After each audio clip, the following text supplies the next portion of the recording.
जय श्री राधा कृष्ण।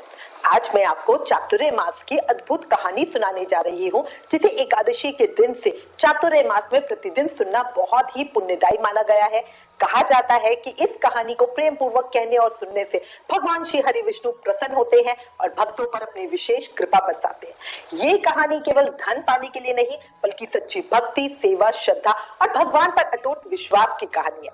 इसलिए इस कहानी को जरूर सुनिए। आप नियम ले सकते हैं चातुर्य मास में रोज इसे सुनने का, क्योंकि इस कहानी से हमें पुण्य तो मिलता ही है, साथ में शिक्षा भी मिलती है। और इसकी शिक्षा अगर आपने अपने जीवन में उतार ली तो आपकी सोच, आपका जीवन ही बदल जाएगा। अब यहाँ एक बात कहूंगी, धन से नहीं भाव से भगवान रीझ जाते हैं। जो प्रेम से पुकारे उन्हें, उनके भाग्य भी संवर जाते हैं। एक जयकारे के साथ कहानी शुरू करते हैं। बोला लक्ष्मी नारायण भगवान की जय, चातुर्य मास के ठाकुर की जय। बहुत समय पहले की बात है, एक बुढ़िया माई थी जो चातुर्य मास में पुष्कर स्नान करने जाती और 4 महीने वहीं पे रहती। उसके एक बेटा और एक बहू थी। एक समय जब सास चातुर्य मास में जाने वाली थी, तब सास ने बहू को सैगर यानी उपवास में खाने योग्य पापड़ बनाने को कहा।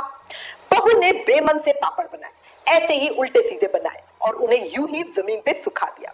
फिर उन पापड़ को सूखने के बाद सास को बांध के दे दिया। बेटा अपनी माँ को पुष्कर छोड़ने के लिए साथ गया। वहां पहुंचकर माँ के रहने के लिए बेटे ने झोपड़ी बना दी और फिर माँ के कहने पर वापस घर आ गया। माँ पूरी श्रद्धा भाव से चातुर्य मास स्नान पूजा व्रत करने लगी और पूरे 4 महीने का उपवास किया। सिर्फ पानी के साथ सैगर करने बैठी तो सूखे पापड़ बढ़िया फलहार बन गए। बुढ़िया माई ने प्रेम से भगवान को भोग लगा के खा लिया। अब बुढ़िया माई का रोज का यही नियम था।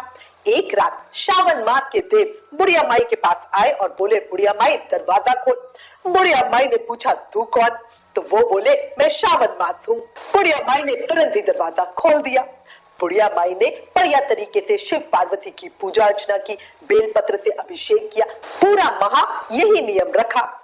जाते समय श्रावण मास के देव ने झोपड़ी की लात मारी, झोपड़ी की एक दीवार सोने की हो गई। फिर भाद्रपद मास के देवता आए, उन्होंने भी दरवाजा खोलने को कहा। बुढ़िया माई ने दरवाजा खोला, सत्तू बनाकर कजरी तीज बनाई, गणेश जी का पूजन किया, जन्माष्टमी, राधा अष्टमी, अनंत चतुर्दशी सब विधि विधान से किया। भाद्रपद मास के देव ने भी लात मारी तो दूसरी दीवार हीरे की हो गई। फिर अश्विन मास के देव आए और बुढ़िया माई से दरवाजा खोलने को कहा। बुढ़िया माई ने दरवाजा खोला, पितरों का तर्पण किया, श्राद्ध किया, ब्राह्मण भोज करा। फिर नवरात्रि में माँ दुर्गा की अखंड ज्योत जला के माता को प्रसन्न किया। सत्य की विजय दिवस के रूप में बुराई के अंत की खुशी में दशहरा मनाया। अश्विनाथ के देव ने भी लात मारी और तीसरी दीवार भी बहुमूल्य रत्नों से जड़ित हो गई। इन सब के बाद कार्तिक मास के देवता आए, उन्होंने भी दरवाजा खोलने को कहा। बुढ़िया माई ने दरवाजा खोला, अति प्रसन्न मन से कार्तिक स्नान किया, दीपदान किया, एकादशी, दीपावली, गोवर्धन पूजा, भैया दूज, आंवला नवमी, तुलसी विवाह किया। कार्तिक मास के देवता ने भी जाते समय लात मारी तो झोपड़ी के स्थान पे महल बन गया। बुढ़िया माई तन मन धन से गरीबों की सेवा करके भजन कीर्तन में अपना समय व्यतीत करने लगी। बेटा अपनी माँ को लेने आया तो माँ और झोपड़ी को पहचान ही नहीं सका।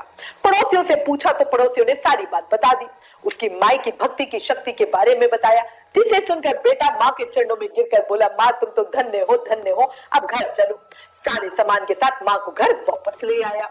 घर पहुंचकर सारी बात जब बहू को पता चली तो उसने सास के ठाट देखे तो उसके मन में तो बहुत लालच आ गया और उसने सोचा अगले साल चातुर्य मास में अपनी माँ को पुष्कर भेजूंगी, उसे भी वहां इसी तरह बहुत से धन धान्य मिलेगा। और ये सोचकर जब अगला चातुर्य मास आया तो उसने अपने पति से अपनी माँ को भी पुष्कर छोड़कर आने को कहा।